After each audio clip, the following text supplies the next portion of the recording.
Olá, que bom que vocês estão aqui. Sejam muito bem-vindos ao Ela Tá Que Tá. Hoje está super especial o nosso episódio. Então, se você é de Belo Horizonte ou conhece o Belo Horizontino, já compartilha, já curte o nosso vídeo, que hoje vai ser super legal o nosso conteúdo.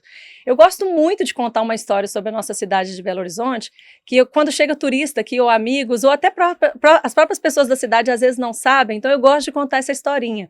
Não sei se você aí de casa também sabe, que o nosso urbanista engenheiro Araão Reis planejou a cidade de Belo Horizonte para ser uma cidade moderna. Então é super fácil andar no centro de Belo Horizonte. A princípio, era para ser feito dentro da Avenida do Contorno, que contornava a cidade, e a gente tem duas grandes principais avenidas, modernas e arrojadas. Eu acho que ele já era um visionário, assim como o Marquês de Pombal foi em Lisboa pós-terremoto, né? Então a gente tem duas avenidas principais, a Avenida Amazonas e a Avenida Afonso Pena.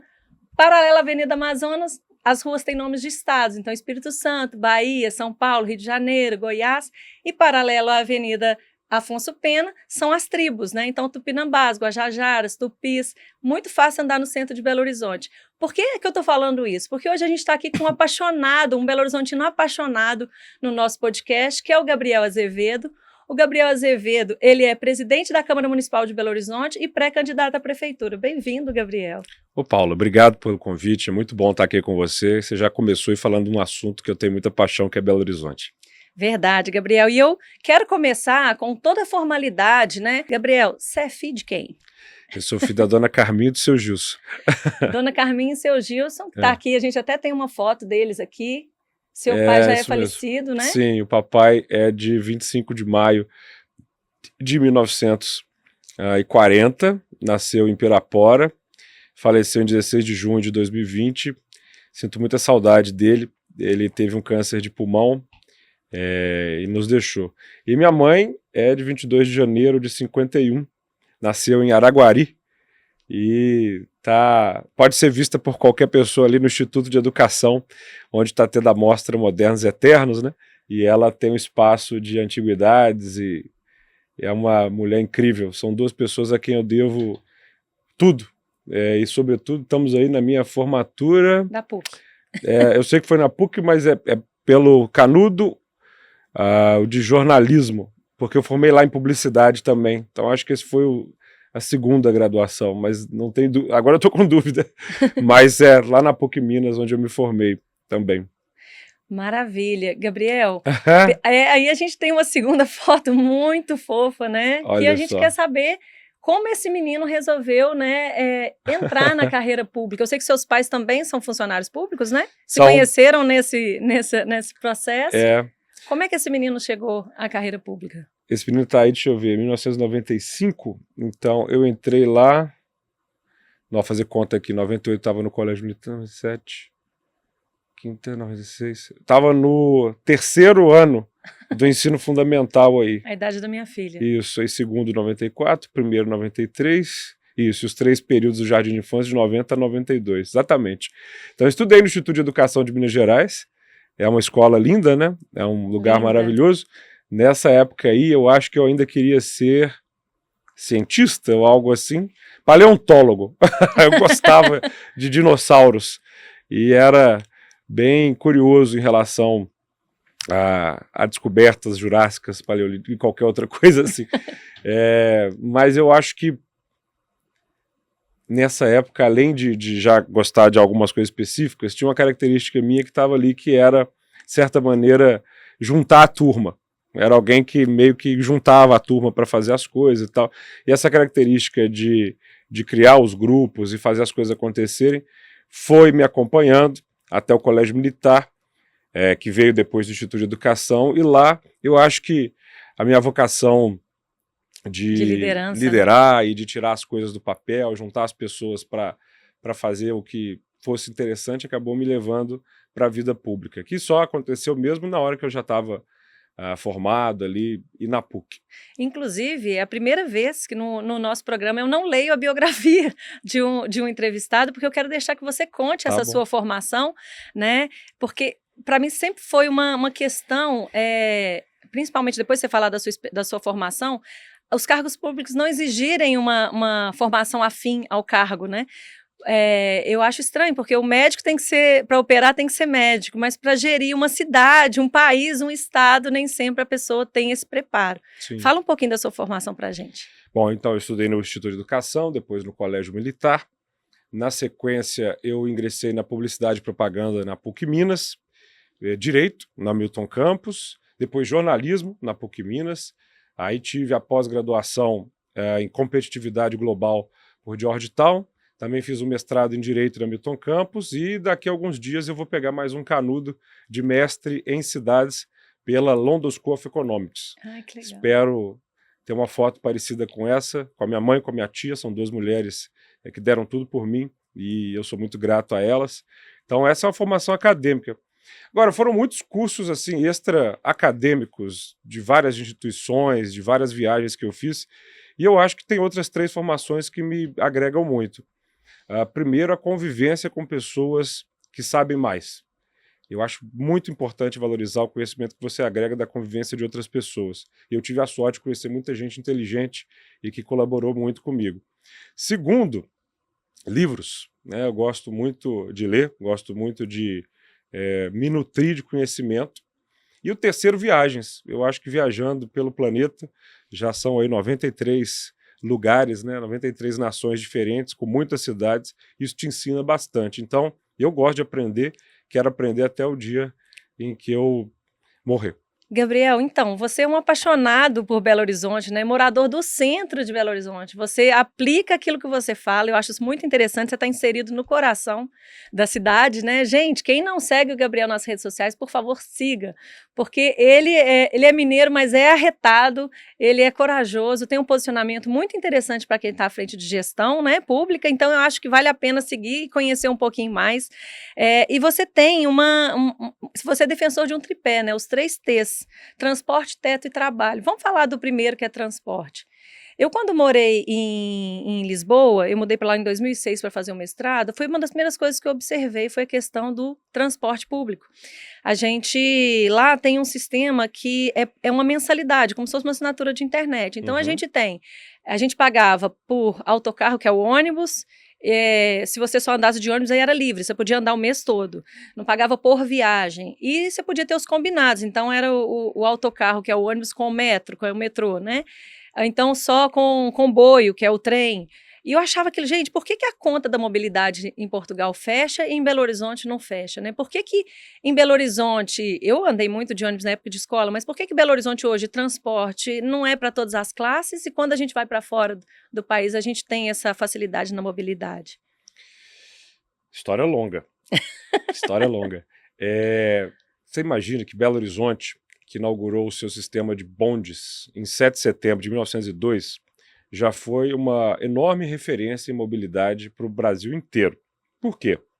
Você contou no início do programa que a nossa cidade foi planejada para ser capital. E realmente houve uma inspiração no desenho quadriculado da expansão de Madrid, na década de 50 do século XIX. No mesmo período, o Barão de Haussmann era o prefeito de Paris, indicado pelo Napoleão III, e estava fazendo a abertura das avenidas, como você como você disse, ele se inspirou nos boulevards parisienses para fazer Afonso Pena, Amazonas, Paraná e por tantas outras. E ainda, no meio do desenho, um parque inspirado em Nova York. Nosso parque municipal é inspirado no Central Park. Que é muito menor do que foi planejado, né? Eu vi a Hoje, atualmente, ele perdeu alguns pedaços, sim. Bom, quando você faz uma cidade completamente planejada como a nossa, e a população vem de Ouro Preto, ou seja, eles estavam acostumados com ruelas, e chegam aqui e veem aquelas avenidas larguíssimas, é uma cidade, sobretudo, caminhável, em que você tem a convivência de edifícios comerciais, residenciais, e as pessoas vão transitando ali, sobretudo com uma fórmula que é trabalhar perto de onde trabalha, morar perto de onde trabalha. Com isso, você tem o privilégio de não gastar tempo para se locomover.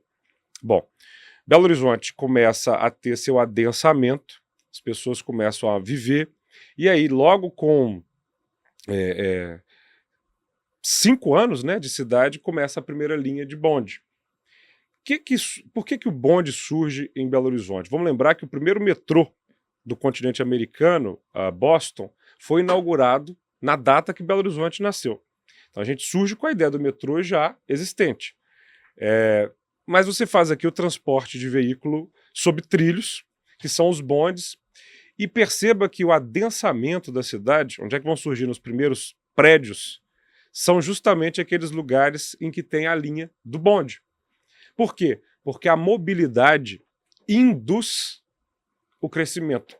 Você tem que ter o seguinte, olha, Hong Kong, que é uma cidade que funciona, você chega com a estação de metrô em determinado lugar antes de erguer os prédios. É justamente por ter ali uma estação de metrô ou uma estação de ônibus que você permite o adensamento. Essa história dos bondes foi seguindo muito bem em Belo Horizonte, sem trânsito, sem engarrafamento, até os anos 40, 50. Quando a cidade começa a optar, não à toa, pelo automóvel e pelos veículos movidos a diesel, a combustível fóssil. Por quê? Porque o Brasil ele sofre uma influência muito grande dos Estados Unidos da América. Quando terminou a Segunda Grande Guerra Mundial, em 45, duas coisas começaram a acontecer. Três, na verdade. Primeiro, uma lógica urbana diferente do que havia. O presidente americano Eisenhower, com medo da Guerra Fria e da ideia de um míssil destruir uma cidade, começou a espalhar a população no território. Então surge esse modelo de cidade americana que a gente conhece bem pelos filmes, de você ter o miolo, que é o downtown, que é aqueles prédios, e logo depois de ter os prédios, você tem já uma queda de densidade e um espalhar enorme de ocupação territorial pelo subúrbio. E no subúrbio, casa, garagem, piscina. Isso não era um modelo de vida. As pessoas viviam e já estavam se adensando na cidade. Quando você espalha muito no território e cada uma dessas pessoas tem um carro, elas fazem um movimento de ir e voltar todos os dias do trabalho. Só que se todo mundo tem um carro, duas vias viram 4, 6, 8, 10 e ainda assim vai dando engarrafamento. Porque você estimula as pessoas, cada uma delas, a usarem um veículo. Então essa influência de que o modelo de vida chique, bacana, positivo, é morar numa casa com a piscina e com um carro, bate na cabeça do brasileiro, que estava já se acostumando a morar em apartamento, a achar muito bom, inclusive, morar em prédio residencial. Belo Horizonte tem vários exemplos disso. Meu prédio, que eu vivo ali na Tupisco, Rio de Janeiro, é da década de 50. Ele é tão voltado para a vida densa que no último andar existem os quartinhos de chofer. Qual que era a ideia? Ou seja, assim, o veículo não era uma coisa para você usar no dia a dia, era para quando precisasse, né, assim, ir para um lugar ou outro, porque no dia a dia a pessoa morava ali, mas ela tinha um escritório na Afonso Pena, né, ela ia na igreja, ela ia na farmácia, ela ia na padaria, fazia isso caminhando, né? Tudo bem. Então, esse foi o primeiro impacto. O segundo impacto é a ideia de que o carro é um bem, é um agregador na sua personalidade, ou seja, o carro é um desejo, um sonho de consumo. E claro que os Estados Unidos queriam motivar o consumo de carro para gerar toda um consumo, né? O desenvolvimento da sua própria vida industrial. E o terceiro ponto que impactou muito em Belo Horizonte foi justamente um conjunto de políticas governamentais voltadas para o transporte coletivo, vamos chamar ônibus, a diesel, e acabou com os bondes. Então, se você vê imagens de Belo Horizonte nos anos 30, 40, a cidade é um luxo. Linda. Quando você já vai 20 anos depois para 60, 70, nossa, já aconteceu um caos. Então, olha, pegando essas três coisas que eu falei, você no início disse que a cidade foi planejada para estar ali dentro da contorno. Nos anos 40 o JK espicha para Pampulha, nos anos 50 você tem um espichar para a cidade industrial, a Amazonas, e se você olhar no mapa o restante do território, Barreiro, Venda Nova, Norte, são partes da cidade de Belo Horizonte que cresceram sem planejamento, ao contrário dessas outras em que você planejou tudo. Na hora que você mistura isso, as pessoas começam a viver apartadas, o trabalho continua na parte central, não tem mobilidade. Bum, caos. Agora, é possível completamente recuperar isso. Nós vamos ter problema se nada for feito, porque você tem uma expansão para Nova Lima, com estrangulamento, muito pesado. Você tem... muito pesado ali. E por que isso está acontecendo? Porque depois que houve a Constituição em 88, as cidades foram dotadas de um instrumento que é um plano diretor. Ou seja, você já existia antes, mas a partir da democratização isso ficou muito consolidado. E também veio o Estatuto das Cidades e tudo mais. O nosso plano diretor, do qual eu discordo, ele, ao meu ver, ele dificulta a construção em Belo Horizonte, o adensamento em Belo Horizonte, o erguer de prédios na região central, enquanto o nosso entorno cresce. O último IBGE mostrou que a população de Belo Horizonte decaiu, enquanto o entorno cresceu. Sobretudo Betim, Contagem, Nova Lima, Ibirité, Ribeirão, porque as pessoas não conseguem comprar aqui, está caro o aluguel aqui, lá vão elas. Só que quando as pessoas moram lá em Santa Luzia, e você vê todo dia ali na porta da Estação São Gabriel um trânsito infernal, todas elas estão vindo de lá onde elas moram para trabalhar aqui. A mobilidade não funciona, não tem um sistema de ônibus que seja pontual, seguro e tal, todo mundo continua optando pelo carro. Enquanto no entorno da Estação São Gabriel, que é um ponto de conexão direto com o centro, você não tem nenhum adensamento. Agora... Isso é uma coisa interessante, até porque em Lisboa não foi uma cidade planejada nem para ter carro, não tem garagem fácil, mas assim, eu percebo que há uma organização no seguinte sentido: as pessoas que têm carro vão até uma estação, estacionam o carro lá, para poder pegar o transporte para ir até o trabalho. Então, ela faz esse ponto de conexão com o carro, mas até uma estação. Então, é chique você morar perto de uma estação de comboio, de trem, de metrô. Lisboa tem uma história muito parecida, porque muito interessante, no sentido em que nós estamos completamente conectados com Minas Gerais. Você citou o Marquês de Pombal, cuja frase que eu mais gosto é: cuidemos dos vivos e enterremos os mortos. A cidade sofreu um terremoto terrível no século XVIII. Destruiu completamente. E é aquela tragédia completa, né? O terremoto, na sequência do terremoto, um incêndio, na sequência do incêndio, uma tsunami. Ou seja, a cidade foi completamente devastada. E a forma de reconstruir está conectada com Minas, no sentido em que, como precisava de recurso, foi planejada também. O garrote nos mineiros para levar mais ouro para lá aumentou, e foi isso que acabou gerando a nossa Inconfidência Mineira. Então eu sempre gosto de ensinar nas aulas de direito constitucional que eu dou, que esse movimento das revoluções liberais, né, que aconteceram no final do século XVIII, que eu coloco a Revolução Francesa, a Revolução Americana e a Revolução Mineira, que infelizmente não foi adiante por causa de um dedo duro, mas o fato de terremoto ter acontecido precisou de recursos, e o Marquês de Pombal fez, portanto, uma cidade planejada na parte baixa. Quando você sai ali da Praça do Comércio, né, você vê a rua toda planejada. Tudo e foi chamado de planejadinho. maluco na época, porque ele alargou muitas avenidas, né? Ele já tinha, por isso que eu falei que ele era visionário, ele já tinha a mentalidade que sabia que aquilo iria precisar. Mas veja que interessante, melhorar Lisboa a mobilidade. é uma cidade com aspecto colonial, que a gente chama, né, de colonial, que é caminhar por Ouro Preto, é mais ou menos aquilo. Você tem uma parte erguida moderna, ali ainda que no século XVIII, com a Baixa Pombalina, como se diz. Do lado de cá está a Alfama, né, Castelo de São Jorge, para cá está o Chiado. Aí você já tem outras características, a Avenida Libertador. Agora, se você vai... Avenida Liberdade. Da Liberdade, perdão. Quando você vai para a região do Aquário... Oceanário, ali no Estação Oriente, ali... O que você enxerga lá? Parque das Nações, já é moderno. Uma cidade completamente moderna, ou seja... Que foi construída para... Não é Olimpíadas, não, foi construída para aquele evento que depois Sevilha recebeu, fugiu o nome.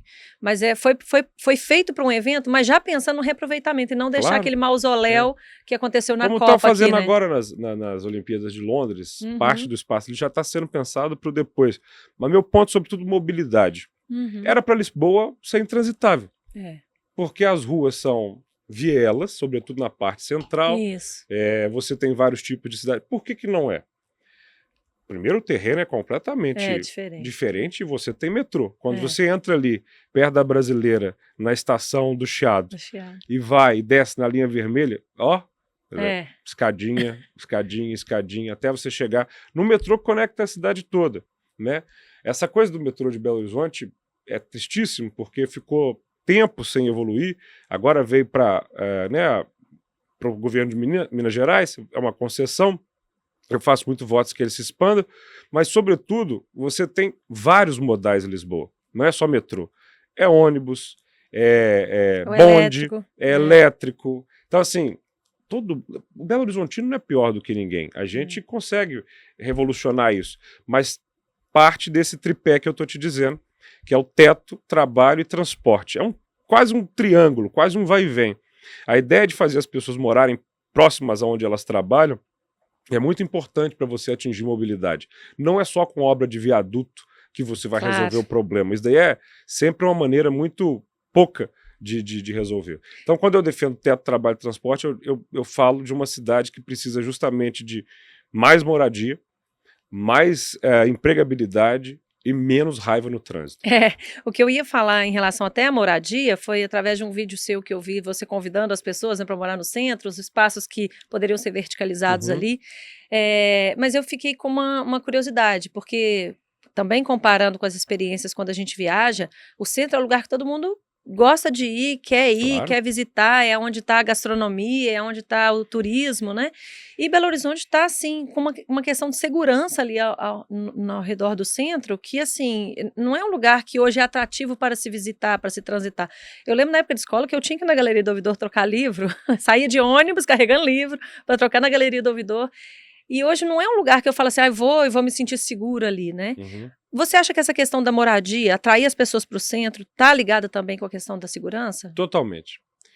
A ideia de que você não tem uma rua parada o resultado, não tem outro a não ser segurança. Tem uma autora muito importante, a Jane Jacobs, que escreveu sobre a vida e a morte nas grandes cidades americanas, em que ela apontava diferente. Não vou lá, vamos fazer aqui. Pensa, vamos falar do centro, eu moro ali na Tupis com o Rio de Janeiro. Em frente à minha casa tem um restaurante, um barzinho que fica com as suas mesas até 10 horas da noite. Não tem na porta da minha casa o problema de assalto com esse horário. Porque tem comércio. Porque tem comércio, tem vitrine, tem gente indo e vindo, tem gente circulando, tem muito prédio residencial, tem farmácia, tem padaria. O que são os olhos da calçada? É como se fosse um pontinho de luz que ilumina ali. Então as pessoas estão vendo. O assaltante ele não quer ir nesse lugar. Agora, se você pensa num bairro afastado, em que o modelo residencial você ter um muro cercando o quarteirão todo, e o quarteirão do lado também com muro, e o outro com muro. Quem é que vê o que está acontecendo na rua? Qual movimento tem nessa rua? Aí a pessoa se acha segura ali dentro. E, de fato, você tem um muro enorme, arame farpado, câmera, mas isso é um modelo meio medieval de viver, né? Ou seja, se eu estou dentro de um castelo, aqui eu estou seguro, se eu sair, tem um inimigo ali fora. Então, mudar esse modelo de viver para fachadas mais ativas, isso faz toda a diferença. E gente vivendo, circulando, gera um impacto. Partes mais perigosas do centro. Se você vai para o lado da rodoviária, Avenida Santos Dumont, entre Contorno e a própria Afonso Pena, aquela parte ali é muito complexa. Perto do viaduto da Lagoinha também. Sobretudo. Né? O que é o viaduto da Lagoinha, se não a aplicação do modelo americano de muitas rodovias que destroem um bairro para passar carro? Quem é que circula ali? Quem é que pega e vai caminhando do centro para a Lagoinha? E tem uma passarela, que é quase assim, pedestres, flutuem aqui sobre essa área. Eu tenho um plano ali ambicioso para aquela região. Eu acho que com os recursos que a gente pode tomar no mundo inteiro, o que tem de dinheiro circulando no planeta, e eu sei que eu sou capaz de atraí-lo para cá, mostrando para as pessoas a cidade que eu sonho. E pegou a Afonso Pena, ela mergulha, passa embaixo do Arrudas e sai lá do outro lado, já lá na Antônio Carlos. Sai também na Expressa e na Cristiano Machado. E ali você faz as conexões todas por baixo. Você esconde aquele macarrão, aquela macarronada de asfalto que fizeram ali. Quando você fizer isso, você vai ter uma área enorme. Parque. Você ergue um parque ali, maior do que o Parque Municipal, em espaço. Verdade. Depois você tem um parque, quem é que não quer morar com uma janela para um parque? Aí o entorno desse parque, 50, 60, 70 andares. O que eu tenho justamente ali? Uma estação de metrô. Pertíssimo. Eu tenho estação de metrô. Eu tenho conexão do BRT Move na Santos Dumont e na Comércio. Agora, você fala isso para as pessoas, será? Eu posso citar 1000 exemplos no planeta. De Madrid, você estava mencionando, tinha um rio tampado com vários viadutos, blum, parque, prédio. Nova York, o último exemplo, Hudson Yards, você tinha ali um parque de trens, um estacionamento de trens por cima, ergueram um conjunto residencial, pegaram um viaduto abandonado, fizeram o High Line, que é um parque, no entorno um tanto de prédio, que vai terminar no Ita Museum. Esse repertório urbano é muito importante para quem deseja ser prefeito. Não adianta você querer ser prefeito, você tem que conhecer outras experiências que funcionaram no planeta. Então, isso que a gente faz, que pode fazer ali, criar o Parque da Lagoinha, requalifica e cria esse frontão de edifícios e ainda preserva a Lagoinha histórica, que é repleta de casinhas que podem virar restaurantes, bares, comércios e dar vida para aquele bairro que está Lagoinha, Bonfim, a própria Pedreira. Você vai ali naquela direção, levando uma requalificação, e você estica isso pela Antônio Carlos até chegar na Pampulha. Porque a Antônio Carlos é uma avenida horrorosa. Horrorosa. Sabe, ela foi expandida ali para ter mais vias, para ter o BRT Move, que foi uma boa obra, mas o entorno dela parece que você está vendo. Quem chega em Confins e vem para Belo Horizonte pelo Antônio Carlos, acha que a nossa cidade é uma ruína. Uma ruína, sabe? Então, assim, Machado também não está ficando diferente. Só que é uma via que tem estação de BRT ao longo dela inteira. Com esse projeto eu consigo chegar até o bairro São Francisco, fazendo ali também um eixo de criatividade, inovação, moradia para estudante. Então, dá para sonhar com a Belo Horizonte, né? Em que a gente volte a sentir orgulho dela. Verdade. E o terceiro e último T, eu acho que todos os seus T's vêm ali com um combo junto, né? Porque o último T, que é o trabalho, eu percebo também como empresária que tem uma disparidade muito grande entre vaga de emprego que tem e qualificação de mão de obra, né? Acho que fica ali uma lacuna entre qualidade profissional. E tem pensando, eu acho que o trabalho, ele caminha muito ao lado da educação, né? Porque, por exemplo, as nossas crianças hoje, elas não estão sendo preparadas para uma profissão que ainda não existe, porque elas vão trabalhar com profissões que não existem, né? Você acha que esse T do trabalho, ele tem esse combo com a educação? Total. Quando eu falo de trabalho, eu foco sobretudo na educação e pensando nas mulheres. A escola tem que preparar para a vida. Por isso que eu sou autor da lei que coloca a educação financeira no contraturno. Seu sonho já é realidade em Belo Horizonte. Não para todo mundo, todo mundo, porque infelizmente a prefeitura não disponibilizou recurso para efetivar o programa. Então eu próprio fiz emendas parlamentares, parceria com o Sebrae, Sistema S, e estão tendo nas escolas, portanto, contraturno, uma noção. Como é que uma pessoa vai no banco e pede um empréstimo de 30 mil, achando que ela vai pagar 30 mil? Ela vai pagar 90, 100. E ela vai, porque ela está desesperada e tal, mas ela precisa aprender finanças. Por que isso é muito importante, sobretudo para as mulheres? Porque são arrimos de família na nossa cidade. A escola tem que preparar para a vida e tem que ser um espaço onde as mães encontrem segurança para deixar os seus filhos e poderem trabalhar. Hoje, falta escola em tempo integral, para que a mãe chegue lá de manhã, haja inclusive uma espécie de tempo variável em que ela possa deixar e alguém fique cuidando até a aula começar, e a mesma coisa no final do dia, para que ela tenha segurança de ir trabalhar, se qualificar e gerar o sustento para sua casa. Casa, às vezes, onde não há o pai. A mãe é duplamente responsável pela criança. Então, quando eu falo de trabalho, e o pilar do trabalho é a educação, porque o Brasil, em relação ao planeta, sofre muito com os indicadores de eficiência do seu trabalhador. Um alemão faz uma produção numa semana que nós não fazemos, né? E eu acredito que quando você investe profundamente num processo educacional, sobretudo na base, você está preparando as crianças para chegar melhor no ensino fundamental e médio e seguir essa linha. A foto que você viu aqui é a foto de qualquer família que se quer feliz. Está ali uma criança estudando num colégio público, no Instituto de Educação, que tinha uma qualidade excepcional e que depois está com os dois pais, pai e mãe, recebendo o seu canudo de diploma. Quem não quer isso? É. Só que eu quero isso, não só para mim, eu quero isso para todo mundo. E eu sei o que é o papel de uma mulher na vida de uma família. A minha mãe trabalha até hoje, sabe? Ela é de 41. E tá lá igual uma espoleta, vendendo as antiguidades, articulando. Ela não para. Quantas mães não param? A minha tá com 71. E não para. O que sua mãe faz? A gente tem uma corretora de seguros, né? Sim, claro, falamos. E a gente fala que ela tá no conselho, mas ela vira e mexe, ela quer sentar lá e tá lá Como participando. Ela chama? Regina. Dona Regina, um beijo pra dona Regina, viu? Parabéns pela filha. São duas, né, vocês? São três. Três?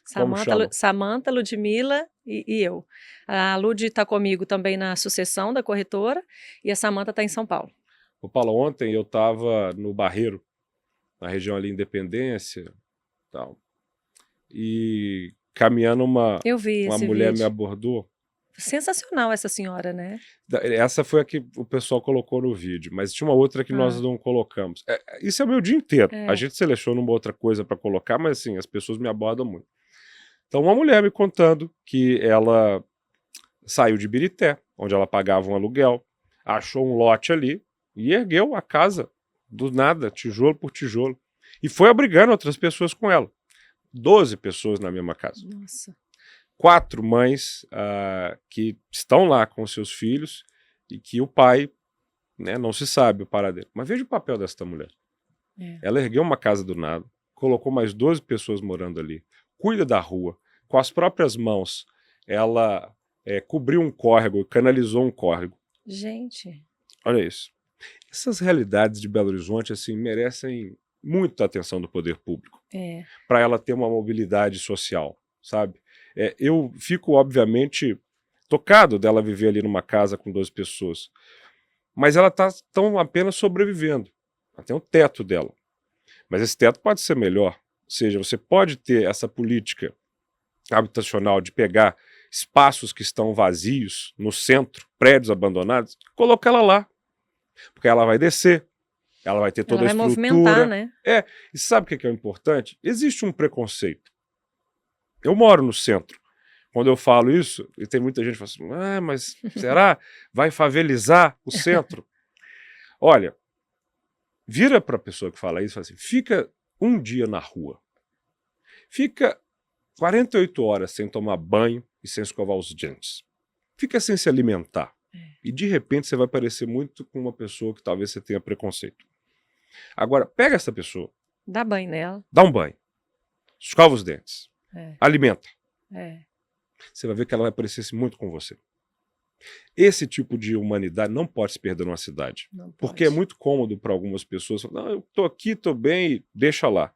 Na verdade, a cidade ela vai morrendo como um todo. Porque são pessoas que não têm essa estrutura, que podem ter filhos que vão ficar na rua à mercê de crime, de tráfico. E esse é o cara que vai te dar um tiro um dia. Te assaltando. É tudo muito cíclico. Muito cíclico. Não adianta você achar que o problema de segurança é só cadeia, polícia, arma. Isso tudo é muito importante. A punição é fundamental. Às vezes tem gente que tem tudo e também vira bandido. Então, não é essa a questão. Mas, assim, quando a gente olha para uma Suécia, para uma Noruega, para esses paraísos na Terra, parece que sempre foi assim. Não, gente, eles eram vikings. Exatamente. O processo de civilização. Mas também bateu lá o processo de civilização, né? Claro, e ele tem que acontecer aqui. Então, na hora que você vê um prédio vazio na cidade, e eu penso nessa mulher, com 12 pessoas, então pega ela, aqui ó, uma habitação social, vai morar. Às vezes você coloca uma pessoa no apartamento, tem casos assim, não sabe usar privada. Ai, que dó. Não sabe usar, porque não usou. Agora, todos nós somos passivos de aprender. Eu pego alguns exemplos, por exemplo, ali em Nova York, Rua 57, perto do Rio. Um grande arquiteto fez ali um prédio que contempla na mesma habitação apartamentos de luxo para vender, apartamentos de classe média para vender, habitação social. No centro tem um grande parquinho e é todo cheio de fachada ativa. Ficou lindo esse prédio, é o 57 que chama. E tá todo mundo bem. Sabe, é porque o Brasil não vive essas experiências. A gente segrega, a gente acha que esses problemas que estão distantes não nos abalam. Eu moro. Ontem aconteceu um negócio legal, eu te contar. Foi até emocionante. Eu estava em casa, escrevendo artigo, lendo, antes de um jantar. Eu vi o barulhinho da porta. Minha porta é de código. Quem será? E aí eu fui lá e abri. Eram 2 crianças, os filhos do morador do primeiro andar. Felipe e Gael. E falei, aí eu abri, eles tomaram um susto. O que vocês estão fazendo aqui? A gente está explorando o prédio. Que bonitinho.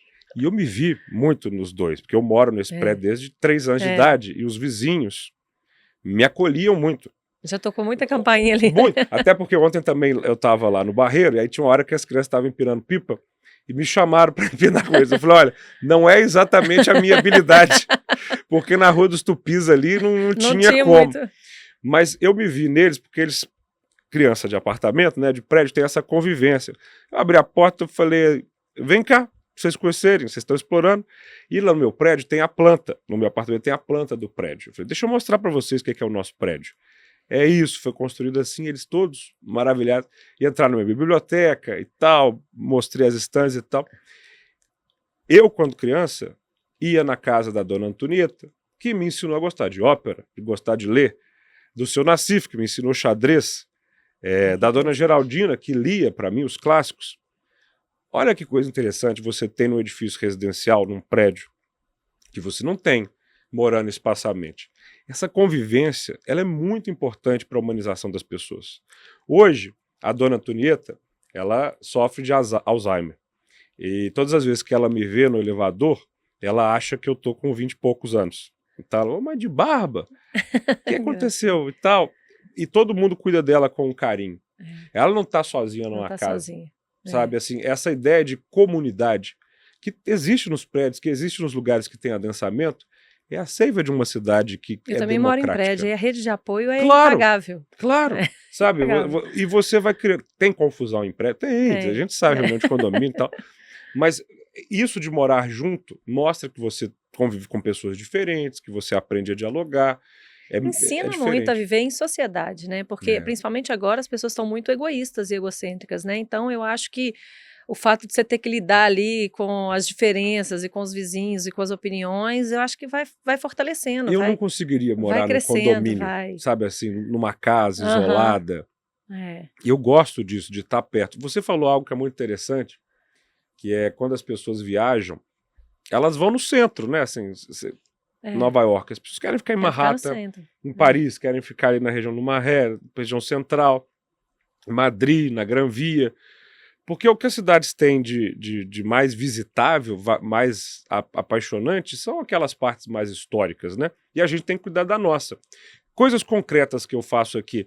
Fui no prefeito, briguei com ele, vou prefeito, nós precisamos recuperar o Sulacap Sul-América, que é um ícone ali do centro, sabe? Ele tem que se virar um lugar instagramável, tipo o Rockefeller em Nova York. As pessoas têm que entender o que é aquilo dali.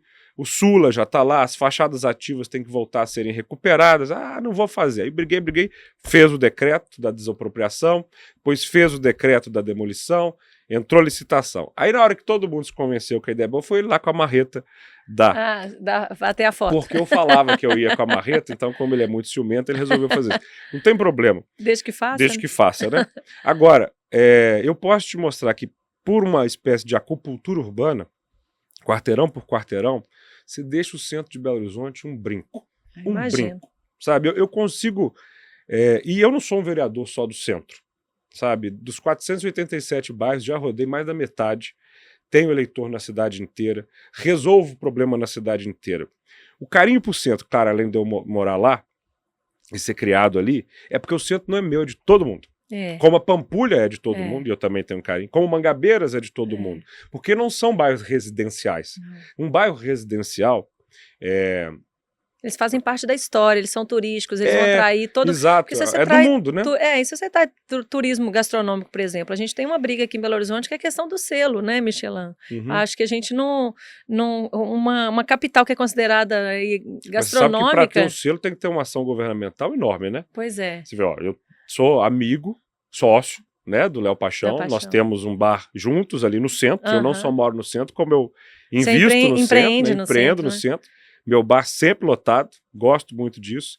E toda vez que estou lá, faço abertura falando, isso daqui muito mais do que um bar, é um manifesto de amor pela nossa cidade. Com certeza. Abrir aqui no centro, recuperar um prédio histórico do Automóvel Clube. Lindíssimo. Mas ele me explica que essa questão do Michelin tem que ter uma ação governamental profunda para você atrair. Eu falo que Belo Horizonte perde muita oportunidade por causa de serviço, por causa de visibilidade, por causa de propaganda. Eu sei que, enquanto prefeito, eu vou conseguir fazer a publicidade adequada de Belo Horizonte no mundo inteiro. Eu vou querer rodar a Europa, a Ásia, falar que tem um lugar chamado Belo Horizonte e nós precisamos do seu dinheiro, dos seus turistas e da sua visita. Quando eu morei em Lisboa, eu percebi, você é de onde? Você é do Rio? Eu tenho parente lá em São Paulo, no Rio. Eu falei, eu sou de Belo Horizonte. Isso fica onde? É um desconhecimento Aí eu total falei, muito no planeta. perto do que vocês sabem que existe no Brasil, que é Rio, São Paulo e Bahia, né? Porque a Bahia, todo mundo, ou o português vai pra pipa, ou... Então eu comecei... E todo mundo que vem aqui fica encantado. Fica encantado. Com as pessoas, com os espaços, com a comida. comida. Eu acho... Aliás, deixa eu fazer um parênteses aqui. O Léo, né? Belo Horizonte, a gente está falando muito da estrutura, mas Belo Horizonte tem uns personagens, assim. O Léo, eu acho que é um personagem da nova geração, né? Lá a gente tem Yara do Pinambá. Ele é um patrimônio. O que ele fez na pandemia, aquilo foi um trabalho para ele não pirar e para não pirar as pessoas. É uma piada minha com ele, né? O Léo é um dos meus melhores amigos. Uma pessoa... Ele é sensacional. Sensacional. De uma inteligência raríssima. De um humor muito peculiar, de um coração gigantesco e de um talento, né, que nos encanta. E realmente, eu já o conhecia antes, eu conheci no Gluton, que foi o primeiro restaurante dele. A gente se conheceu porque eu ia lá no final do dia, meu dia sempre atarefado, e eu sentava lá e pedia o prato que eu gosto muito, que é a papada de porco. Ele tem um quê de vó naquilo, né, de carne de porco suculenta, com a couve, a mandioca. Eu sou, né, a minha avó cozinhava muito pra gente, e aquela comida muito caseira e muito mineira, eu gosto disso. É meu tipo de comida favorita. E o Léo, né, levou isso a uma potência legal. Bom, aí nós viramos amigos ali no restaurante, passamos a conviver bastante. Na pandemia, realmente, ele explodiu por duas coisas. Primeiro, por causa do Instagram, em que ele ensinava as pessoas a fazerem as receitas, sobretudo o pão de queijo do Léo Paixão. De 2 ingredientes. Isso. E a Globo, né? Ele foi pro programa lá, o Mestre Sabor, mas é engraçado que até hoje as mas pessoas... pro Belo Horizontino foi o Instagram. Aí eu tô às vezes andando com ele na rua, ou vamos numa balada juntos e tal, e a pessoa para e fala, a sua receita de pão de queijo. E eu dando uma gargalhada, porque, ao contrário de mim, o Léo é um cara tímido, sabe? Eu sou expansivo, brincalhão e tal. Ele ainda se ruboriza, muito midiático, ótimo de televisão, mas o Léo é um cara circunspecto, ele tá sempre com a família dele, a Thaís, que é uma mulher incrível, os dois filhos dele, que são duas coisinhas, dois meninos muito legais, e ele é um cara caseiro, tímido, então toda essa coisa de ser muito explorado assim, para fotos e deixa ele ainda tímido. Muito famoso, né? Ele é muito famoso. Mas o pão de queijo fez um sucesso maravilhoso. O Léo é um cara... Belo Horizonte tem pessoas muito incríveis. Muito incríveis. Maria Elvira. Maria Elvira, uma personalidade da nossa cidade, fez aniversário recentemente, gosto demais dela, chamo ela de madrinha política. É uma cultura em pessoa muito respeitada. E é isso, acho que a gente tem tudo aí para ser um lugar, como você falou, né? Levar Belo Horizonte para fora para atrair esses investimentos e fazer com que as pessoas conheçam BH, né? Polo aí gastronômico, tem a questão da cerveja, né? Que é bem conhecido agora. Belo Horizonte tem ficado conhecido por essa questão da gastronomia, mas a gente falou aqui muito dos pilares das pessoas, mas a gente lembra que tudo isso acaba desencadeando os outros movimentos, né? Tanto a saúde quanto acho que tudo é como você falou, é um ciclo, né? De braços dados. Agora, Gabriel, eu quero falar um pouquinho aqui de algumas causas que são causas pessoais, eu quero saber a sua opinião, assim, né? A primeira, porque a gente tem uma audiência feminina até grande, então a primeira delas é sobre a segurança das mulheres na cidade, né? Se tem o que já funciona, porque antigamente a notícia de Belo Horizonte a gente sabia pelo panfleto do ônibus, né? E hoje em dia a gente tem muita coisa que a gente não sabe que tem internet grátis no centro da cidade, ninguém sabe que tem, né? Então, eu quero saber em relação às mulheres, questão de violência doméstica e abuso, né? A gente está falando de um problema que não é só da classe social baixa, né? Esse é um problema que assola todas as mulheres de todas as classes sociais. Tem algo que está ao alcance da prefeitura? Vou começar deixando o discurso de lado e falando do que eu já fiz. Tá. A Câmara Municipal de Belo Horizonte, agora sob a minha presidência, criou a Procuradoria da Mulher.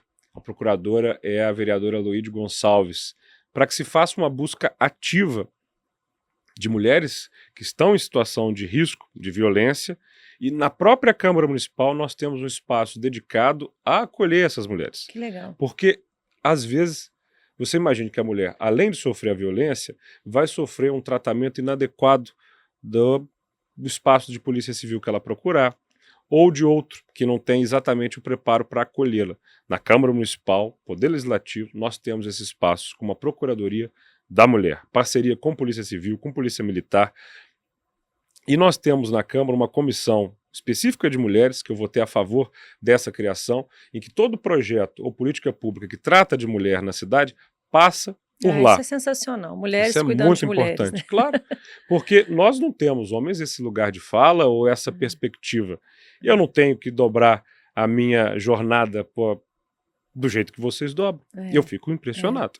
Sabe? A mulher, ela merece o nosso reconhecimento e nosso espaço. E eu acho que tem uma coisa, Gabriel, desculpa eu te interromper, mas que nunca a gente vai conseguir passar isso para os homens. É que a mulher anda na rua, não é com medo de ser assaltada. Né? A gente tem um medo a mais, Tem um medo a né? mais. Porque a gente não tem força física. Então, existe uma questão com a violência que a mulher precisa fazer essa mobilidade. Vou andar no centro da cidade, vou lá fazer compra, vou numa farmácia, vou morar ali, sou uma mãe solo.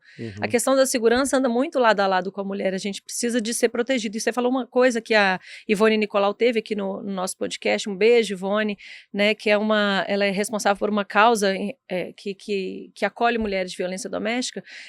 Ela falou o seguinte, que muitas vezes quando a mulher cria coragem de chegar até os órgãos públicos para fazer denúncia, elas são ali desvalorizadas dentro de uma delegacia, né? Como se aquilo, você está aqui de novo, como se fosse uma coisa, vira uma piada. E a gente vê também exemplos de outros países em que as mulheres recebem, inclusive, um auxílio. Não só a moradia, esse acolhimento que você falou, como um auxílio para recomeçar em outro lugar, porque passa muito pela independência financeira também, né? Uma dessas criações que eu também fiz na Câmara foi ser autor do processo legislativo em que mulheres que foram vítimas de violência podem utilizar o ônibus gratuitamente. Isso já está funcionando. Está na lei. Falta a prefeitura efetivar. Uhum. Isso é que é terrível, ou seja, é uma coisa urgente, porque ela precisa se locomover, precisa ir nos espaços de acolhimento, precisa, né, recomeçar a vida.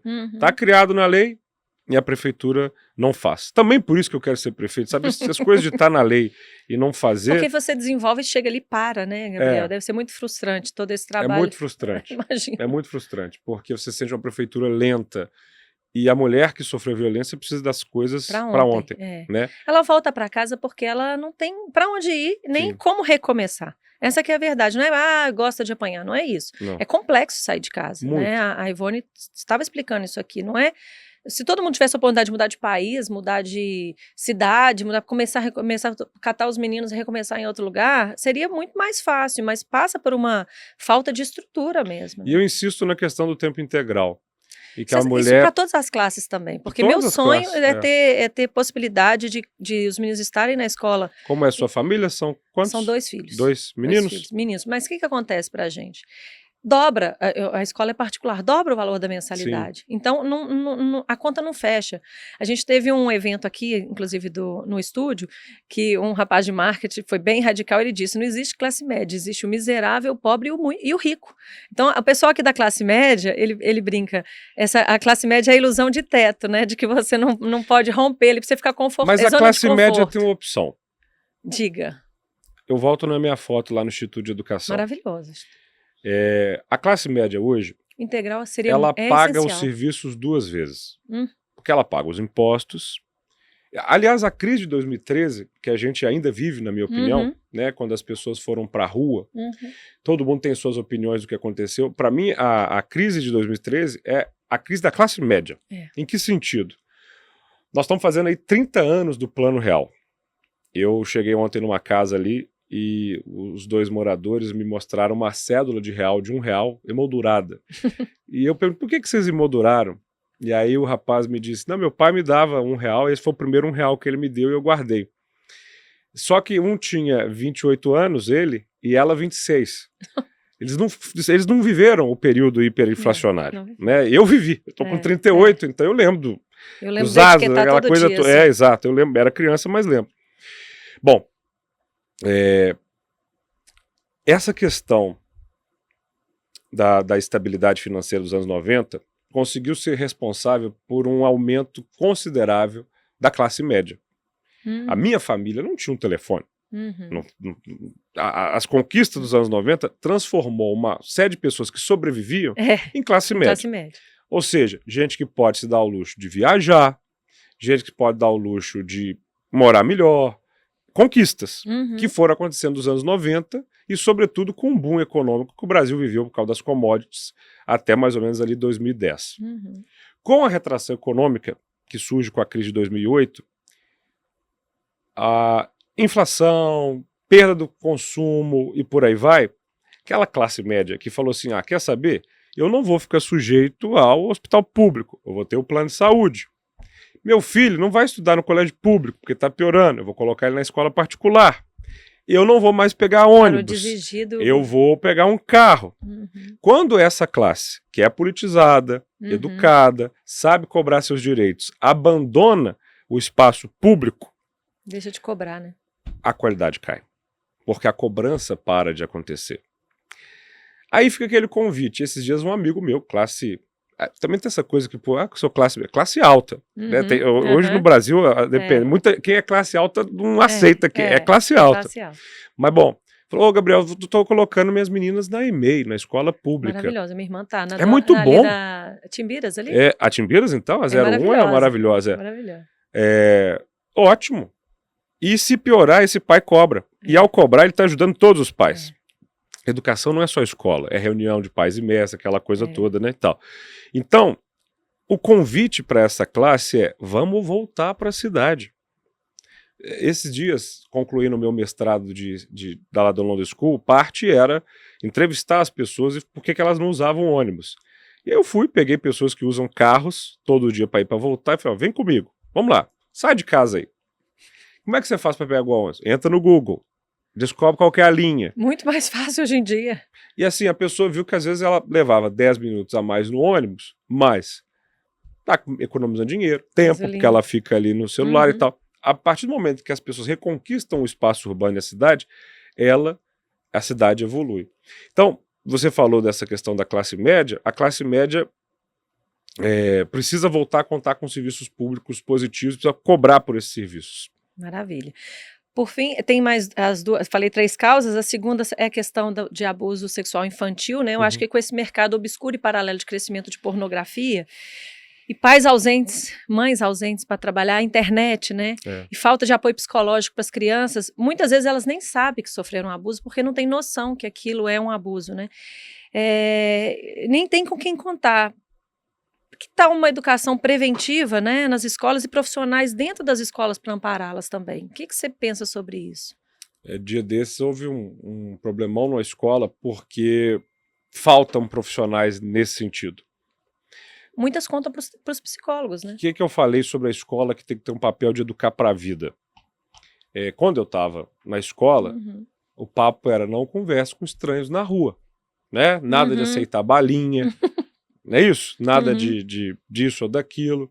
Perfeitamente. Hoje você precisa educar digitalmente. Crianças e idosos, tá? Perdão. Porque esses caem muito nos golpes. Tadinhos, WhatsApp, Facebook, banco. Ficou tudo muito digital, né? Você precisa educar. Barcelona tem um programa maravilhoso de educação digital, que eles chamam de Cidadania 3.0 lá, que você educa crianças e jovens para... Não adianta colocar a internet gratuita nas favelas e no centro se você não educa as pessoas a utilizarem. Você pode estar levando lá mais uma forma de ter golpe. Indígena. Claro. Indígena, levar a internet para lá. Então, para criança, você precisa ter nas escolas, sim, todo um processo de educação digital para evitar que elas sejam vítimas de abuso, que é uma das coisas que mais me transtorna, sabe? Assim, a ideia de... Não, e às vezes, a maioria das vezes é dentro de casa, elas não têm para onde ir, nem a quem recorrer, nem a quem contar, nem a mãe tem como sair de casa, enfim, é um emaranhado que eu acho que o primeiro contato, eu acho, a primeira ajuda ali são os vizinhos, né? Mas também é a prefeitura, né? O primeiro acesso ao poder público poderia ajudar, é ser talvez um centro ali naquele bairro, uma questão de acolhimento, e principalmente explicar para as crianças o que é, para elas saberem pedir ajuda, né? Bom, e por fim, para deixar o clima um pouco mais leve, que esses dois assuntos de violência doméstica e a questão do abuso sexual mexem muito comigo, assim, né? Ainda mais por ser mulher, por ser mãe de menina também. Mas eu quero fazer uma reivindicação aqui, Gabriel. Eu nasci em Goiânia. Eu vim para cá com 2 anos. Aonde que eu posso requerer a minha cidadania belo-horizontina de coração? Porque assim... Por acaso na Câmara Municipal. É lá, porque eu não consigo não falar que eu não sou de Belo Horizonte, né? Eu amo aqui, eu falo que eu sou do pão de queijo, mais do que da pamonha. Então, essa é a brincadeira. A gente tem direito a requerer a cidadania belo-horizontina? Não é um requerimento, mas é um reconhecimento. Quando eu me tornei vereador, eu prometi aos meus eleitores que não concederia títulos de cidadania honorária ou de honra ao mérito. Eu acho que era uma postura, Vaidade, sobretudo né? para o momento, no sentido em que eu achava que a Câmara estava envolta a tantos problemas que aquilo deveria ser, naquele momento, esquecido. E vários dos meus colegas, quando eu aponto alguém, gostam de conceder. Então, eu vou conversar com alguns vereadores lá, acho que você faz jus ao reconhecimento. Ah, que bom, Goiânia, por acaso, é uma cidade também planejada, né? Planejada. É uma cidade já, não na lógica de Barcelona e tal, não. mas é uma lógica de cidade-jardim, né? Ao contrário da gente. E é uma cidade que eu gosto muito também. Ah, que bom. Então, Goiânia, Belo Horizontina. Gente, quem não pede... Sabe que um dos meus maiores problemas de agenda hoje é porque os vereadores... Sabe que eu não sabia que era possível isso? São 2 títulos que os vereadores dão: cidadão honorário, para quem não é nascido em Belo Horizonte, e honra ao mérito para um cidadão local que tenha feito algum serviço ou alguma atividade muito relevante. E um dos meus problemas de agenda é que meus colegas querem que eu esteja presente para discursar, porque os agraciados gostam de ouvir. Então eu faço questão. Vou te indicar aí para alguma vereadora. Maravilha, obrigada. Gabriel, muito obrigado pela sua presença. Eu desejo muito sucesso. Eu acho que nós precisamos aí de pessoas inteligentes. Eu acho que, né, pessoas com amor. Eu acho que você tem muita paixão no que você fala por Belo Horizonte, né? Sim. Esclarecida e muito corajosa. Então, parabéns aí. Eu também quero agradecer a Alma Cor, gente, que apoiou esse episódio. A Alma Cor é uma marca em que todos os artistas são neurodivergentes. Então, quem pinta as estampas dessa marca, Gabriel, são artistas do Brasil todo, né? Autistas, síndrome de Down, eles fazem as telas. E a Cíntia, que é a CEO da Alma Cor, transforma em tecidos, em vestidos. Eles até vão estar no Modernos, eles vão estar na Casa Cor. Se você tiver a oportunidade de ir lá, você vai conhecer a marca maravilhosa. Obrigada, Cíntia, aí, pelo apoio, sempre tão querida aí com Ela Tá Que Tá. Um trabalho belíssimo mesmo com as crianças, e são crianças, né? Bem interessante. Bom, e você que é aí de casa... pode até não concordar, mas seja respeitoso, seja inteligente, né? Faça um comentário, tire suas dúvidas, deixe as suas perguntas. Gabriel, quando tiver oportunidade, responde lá no YouTube, claro. Viu, Gabriel? E a gente encoraja vocês a participarem, porque eu acho que aqui não deu tempo de fazer pergunta, mas talvez no seu discurso final você consiga fazer, é que cobrar é muito fácil, né, Gabriel? Mas aonde a população pode ajudar. Então fica aí o convite da população, como ela pode participar. Bom, me permita olhar diretamente para você, que assim como eu, vive em Belo Horizonte. 2024 vai ser um ano muito importante para a nossa cidade. Você vai na urna escolher um vereador, uma vereadora, que pode te representar lá na Câmara Municipal, e você vai escolher quem é que vai se sentar na cadeira de prefeito de 2025 até 2028. Nos próximos 4 anos, essa pessoa vai ser responsável por fazer um novo plano diretor, que é a lei mais importante que uma cidade pode ter para reconfigurar o nosso desenho. Vai ser responsável também por pensar um contrato novo para os ônibus da cidade, já que o atual vence justamente depois de 20 anos de ter sido elaborado. Eu estou há 8 anos trabalhando para que essa cidade melhore. Fiz de tudo que eu podia. Claro, a gente não consegue, de maneira, no cargo de vereador, realizar tudo, porque ele é limitado. Mas eu quero muito ser prefeito de Belo Horizonte, porque eu amo essa cidade, tenho ideias concretas e realizações que já mostram que eu estou à frente, que eu tenho coragem suficiente para encarar esse desafio.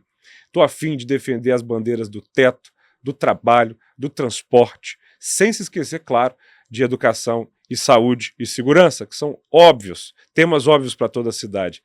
Mas além de tudo, acima de tudo, eu quero fazer com que você, que mora nessa cidade, sinta orgulho de Belo Horizonte, sabe? Fale para as pessoas que não são daqui, para os seus amigos de fora, que você é de Belo Horizonte.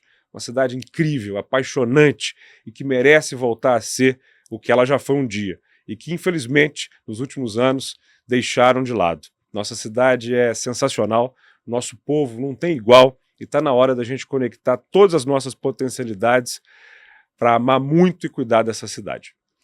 Muito obrigada, pessoal. E não é Belzonte, é BH, né? Muito obrigada. Obrigada a você que ficou até aqui. Curte, compartilhe o vídeo. Obrigada, Gabriel. Tenho Obrigado, certeza Paulo. que aquele menino que apareceu na escola está muito orgulhoso de você. Que bom, tomara. Obrigada, pessoal.